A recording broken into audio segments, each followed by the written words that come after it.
Hi guys, this is group 2 and the presentation is on developmental delay. My name is Kylie Bingham and this is Joaquin's story. Joaquin's parents noticed he had some delays in his speech right before he turned 3 years old. He could say basic things like mama and dada, but that was about it. And so they took him into a specialist, and the specialist observed Joaquin and came to the conclusion that he wasn't chewing his food properly. He was just mushing it at the top of his mouth. And his parents hadn't noticed this before. And so they talked with the specialist, and with the help of these special tools, these special straws and spoons and whatnot, Joaquin was able to strengthen the muscles in his face and in his jaw, as well as develop the ability to chew his food and further his speech development. So that is Joaquin's success story.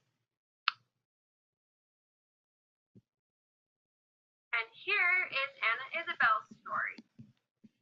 So Anna Isabel, she suffered brain damage when she was born due to labor, and her development was greatly hindered because of that. She couldn't sit, walk, crawl, etc. at the expected ages, and her parents were pretty sad about that. They took her to many different doctors, and her health continued to decline. Her parents found the book, How to Teach Your Baby to Read, and they contacted the institute that was mentioned. And after doing this, they got in contact with some specialists, and they began to see some positive results.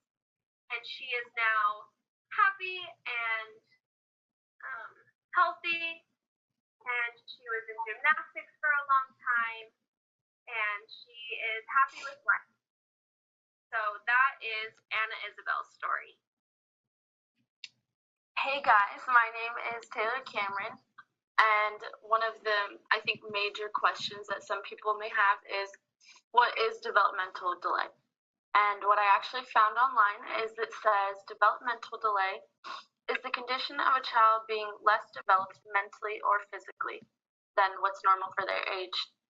And while thinking about this a little bit more, it kind of made me think about examples in my life, and as a child growing up and seeing my nieces and nephews grow up, all three of them haven't grown up in the same type of way. They've all learned to do different things at a different rate. So walking, they've all learned to walk at a different time and develop all different motor skills and things like this. And so I think with developmental delay, skills that children develop aren't going to be the exact same, and they won't learn to walk the same or learn the same, and they will develop these things. And so that is developmental delay.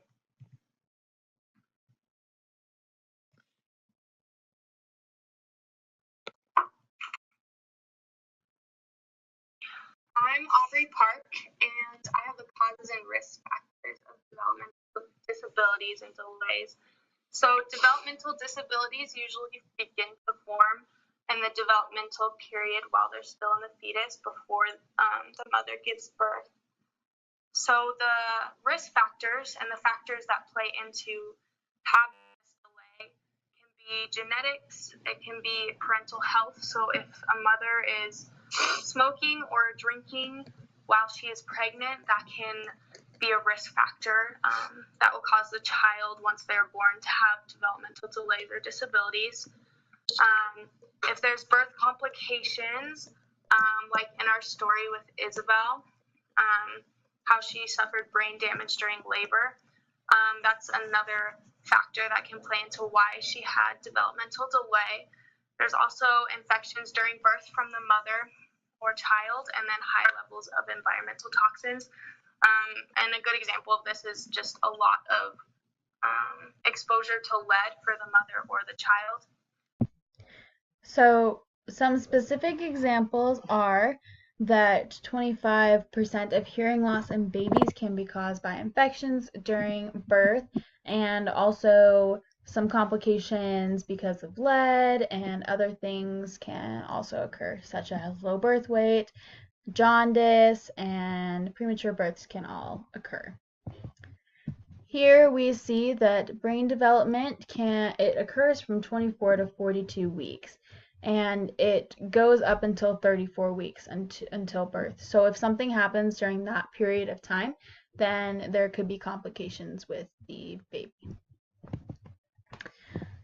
My name is Sydney McCoskey, and I am covering developmental monitoring and screening. This is a very important part of developmental delay because this is where we start to get intervention done. So developmental monitoring involves parents and professionals. So when the child goes to their checkups, the doctor will make sure that they're hitting the essential milestones. If they're not hitting milestones, that's where screening comes in, and the screening is basically just a test that makes sure that the child is learning basic skills.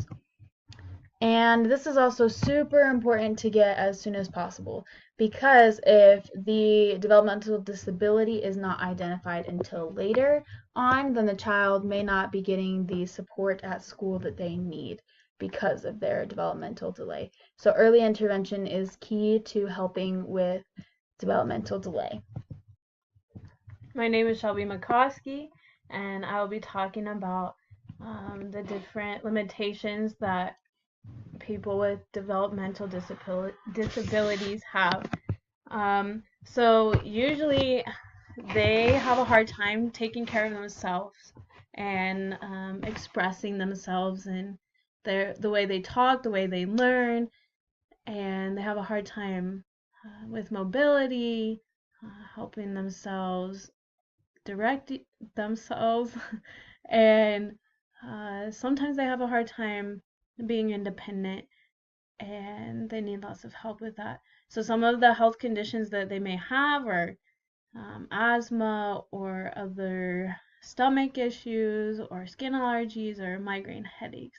So what they suggest that they should do is have an hour or so, depending on how old they are, of physical activity. And if they can't, then they should do what's best for themselves, at least trying to be kind of active. And also, they might feel a little isolated from other people, have a low self-esteem, be depressed, worried, anxious, sad, or stressed. And so they suggest that these people should exercise, should seek counseling, get medication, or talk with other people about this. And some other treatments for these disabilities are physical therapy, speech therapy, occupational therapy, special education classes, and psychological counseling. Now, the CDC does not have specifics of what to do, but they have a website that's included in the link. And they say that health officials recommend that children with these developmental disabilities should regularly see a health provider. So this is Emily McAllister, and these are the national organizations that oftentimes have to do with developmental delay. So one very important one is the National Association of Councils on Developmental Disabilities. This association helps to provide assistance to any developmental disability council. They also advocate, that way people know about people that have disabilities, and they try to help things get passed in Congress or help the needs of the people with developmental disabilities be met. There's also the National Association of State Directors of Developmental Disabilities Services. So this has to do with member state agencies and making sure that they have person-centered systems and support for these people with disabilities and their families. This is so important because without this support, it can be very difficult for these students with disabilities to succeed. And here's our works cited. Thank you very much.